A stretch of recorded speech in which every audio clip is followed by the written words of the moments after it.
So you want to start sparring. My name is Blake. I've been doing MMA for about a year now, and today I'm going to tell you about my story. So maybe I can teach you a few things that I've learned along the way for sparring, and maybe you can avoid some of the mistakes I made. So like I said, I started MMA about a year ago, and pretty much almost immediately, within I feel like the 1 to 2 weeks of starting MMA, I immediately started going to their sparring classes, and honestly, that might have been a little bit of a mistake because here I am with all these amateur and pro fighters, maybe getting ready for their fights or just trying to train hard and get ready for their fights in the future. And here I am, barely able to throw a 1-2, not even hitting them hard because I don't want to come across as the guy that sees red and just get absolutely knocked out, obliterated to sleep forever in the middle of the gym just because I don't know what I'm doing. So at the first, nobody really wanted to work with me, and I completely respect it. I understand it, but I was still trying to get my work in as well. But I really didn't know what I was doing, so it was kind of very ugly, no technique whatsoever, and stuff like that. No, and again, nobody really wanted to work with me because I wasn't even trying real hard because I didn't want to get knocked out. Didn't know what I was doing, so that was basically the first few sparring sessions that I went to for a little while, actually, because this stuff takes a while to learn. But eventually I started getting the hang of it, and now my sparring sessions are a lot more technical and I get a lot more out of it. People get a lot more out of working with me, and it just goes hand in hand, you know what I'm saying? So the first thing I want to get into, and this is going to be the most important thing going into sparring, is going to be your mindset. Now, you need to understand that when you go into sparring, this is not the UFC. A lot of guys I know go into it their first couple times, thinking that this is about to be like their first fight and they need to go all out. And a lot of the guys, again, I see them go up with the amateur and pro guys in our gym, and they fucking get pieced up, dude. Like bloody nose almost every time. I really don't understand why they would do that to themselves or why they think that's helping them at all, but that's just what they do, and I can't stop them from doing that personally. I'm not going to do that though, because again, and to reiterate this point, it is not the UFC. This is controlled violence, and you're with your teammates, because again, MMA is more like a team sport because you're only as good as your training partners. So everybody there is there to make themselves better, and in turn that is going to make everybody else better. So it's kind of goes hand in hand. You guys are there to help each other get better and improve on the stuff that you want to improve on. So you need to remember that this is not the UFC. This is not a title fight. You're not going up against John Jones here. You're going up against a teammate who's willing to work with you and stuff, and it doesn't have to be this hard pace all the time.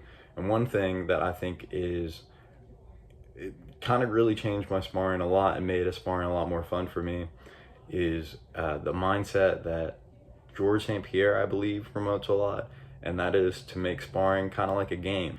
When you treat it like a game, everything is going to be a lot easier to learn, and your mind is going to be able to adapt to the situations a lot better, and you're going to be able to be calmer.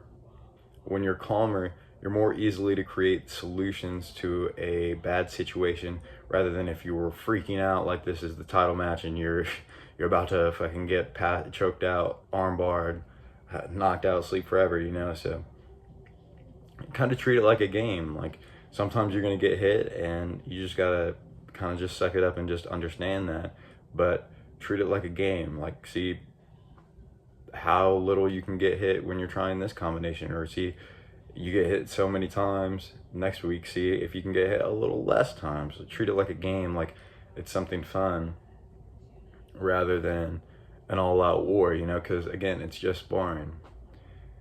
Unless you're going against that one training partner, sometimes he just needs to be taught a lesson. Boom, knock him out.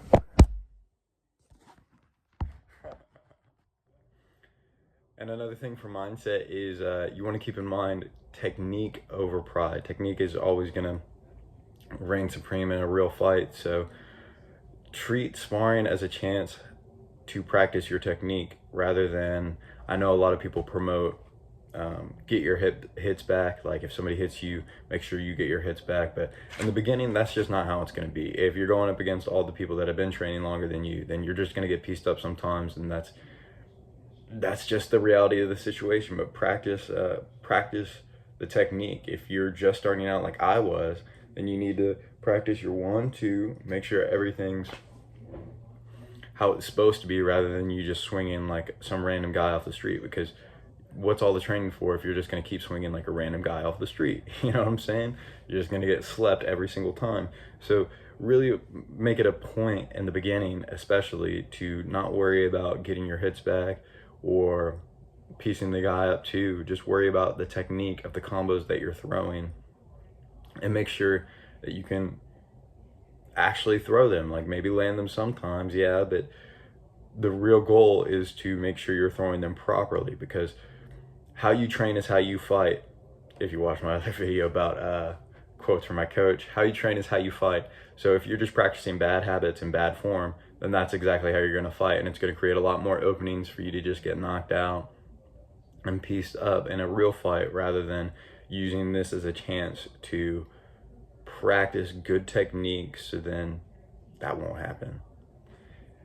I really think that you should treat the sparring sessions like when you're in your gym. It's like your lab. You are a scientist and you're doing all these experiments. So just play around with things. Like I said, make it a game, play around with new combinations, new ways of going into different shots and stuff like that, and really focus on technique and make it a game. So it's really like a little lab experiment for you, and you're really gonna make a lot more progress that way, rather than treating it like a war, like you need to go all out. Mr. No Technique, I see red, bodies hit the floor, you know what I'm saying? So that's really all I wanted to say for mindset. Another thing that I think you should keep in mind is you can communicate with your sparring partners, right? So if you're a beginner, be a beginner. You know, don't go to the pro fighter and not tell him anything about yourself, not tell him that you just started, and start swinging with him, because he will knock you out so super fast, especially if he doesn't even know that you're a beginner, and he thinks maybe, I don't know, you're a guy from another gym or something like that. He's just going to go his regular pace, and he's probably going to knock you out. So if you're a beginner, be a beginner, and be a man, and have some humility, and tell them, like, before you guys start the round, is like, hey, I'm a beginner, like, I'm not trying to go too hard because I don't know what the fuck I'm doing, you know what I mean? So if you're a beginner, be a beginner, and let them know, and tell everybody beforehand. It's not going to be a big deal, because again, everybody's there to get better and to help everybody else get better too. So just tell them that and keep them informed, and they'll keep you informed, you know?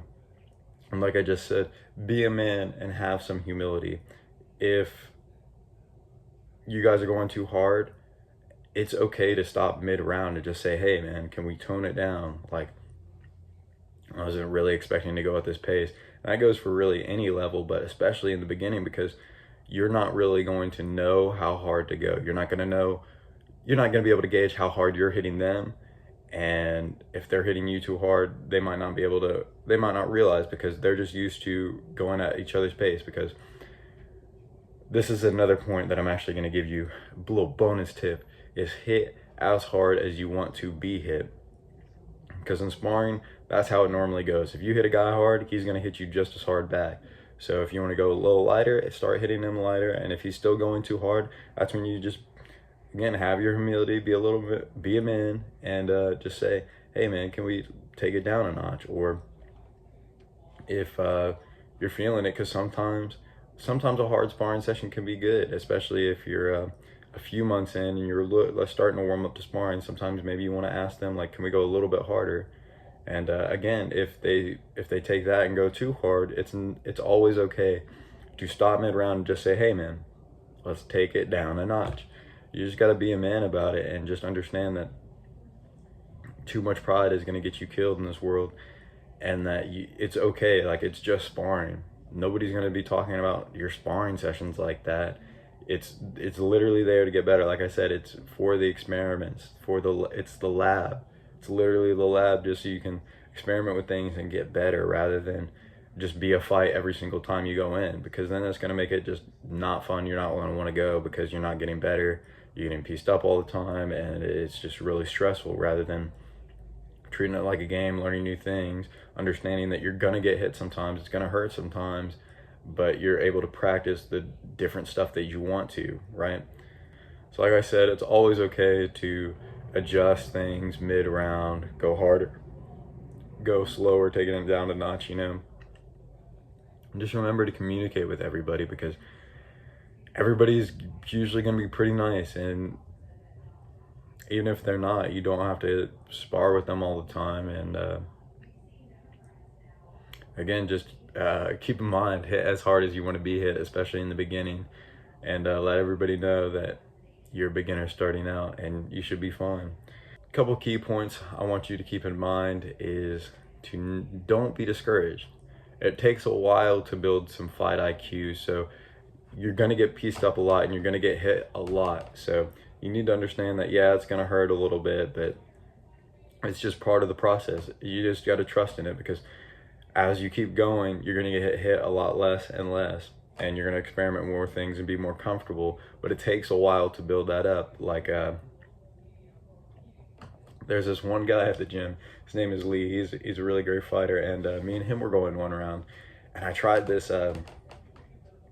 It's like this sweep or whatever. So you do the jab and then overhand right, but you fake the right and kind of flip him over your leg, and somehow he just had the most insane fight IQ. It reminded me of if any of you seen Mighty Mouse's flying armbar or whatever. That shit was crazy. But so yeah, I go for the overhand right, and I actually start getting the sweep, but then he's able to somehow maneuver it to my back, and then all of a sudden I'm on my back, rear naked choke immediately before we even hit the ground, and then bam, I have to of course I tapped to that. But it was crazy, and it was just really funny because of how like insane it was and how quick his fight IQ just clicked in like that. And you know, that stuff takes a while to build, and this brings me to my next point. But you need to ask questions, because one thing you'll kind of understand as you go along, and it's pretty obvious, but the guys that have been training there longer than you, they know a lot more than you. So if you want to learn more, especially little tidbits, little pieces of advice, ask your coaches, ask the people that you go rounds with. Like as soon as the round finished, or as soon as I tapped, I asked Lee, I was like, how did you do that, blah, blah, blah, and how'd you kind of like maneuver around that and stuff. And that goes with jiu-jitsu too. If you're just doing jiu-jitsu when you're rolling with people, it's just asking questions, especially to the people that are better than you, because they're going to be able to teach you these little things, these little details that you might not have thought of, or that you might have forgotten whenever you're practicing these moves. So then the next time you go into it, you're going to be thinking like, oh, I need to add this little detail to make it more effective, more efficient, right? So it kind of goes in with the humility thing, but you just need to remember to ask questions, especially to the people that are better than you, and you'll be able to go really far in this sport. Really in life, that applies to life too, but a topic for another time. And but yeah, when you're sparring, as soon as the round ends or something like that, or somebody hits you with something really clean or something that you haven't seen before, ask them questions. Like that's how I kind of like started to learn how to do a question mark kick. Is somebody hit me with that and I asked them, or a Superman punch, and I just asked them questions, and now I need to go practice it. It's not that good yet, but that once I saw them do it, that's when it like kind of sparked the curiosity, and I was able to ask them, and they were nice enough to show me and help me out. Because again, most guys in your gym, especially when they know that you're a beginner, they're willing to help you out and willing to teach you, because when you get better, they'll get better. So just ask questions, and you'll learn a lot. And the last thing I want you to keep in mind is just to have fun. Stop taking it too seriously, because like I said, it's not the UFC. This is not the fight for your life. You're not going to win $1 million. This is just sparring. This is just to get better. We're all there to improve, so why not just have fun with it rather than taking it so seriously, amping yourself up so much for it and giving yourself anxiety about it when it's literally just sparring. You're just there having fun with your other training partners, trying to get better. just doing something that you guys love to do. You're just fighting a little bit. It's controlled violence. So just remember to keep it a game and have fun with it. Don't take it too seriously, because that is how you're going to learn the most. But that's going to wrap it up for this video. Let me know how your sparring session goes after watching this. And if you want to become a better MMA fighter, get your strength and conditioning up, go ahead and hit the link in the description and book a free call with me. We'll discuss my one-on-one coaching fitness package. And yeah, be better than you were yesterday.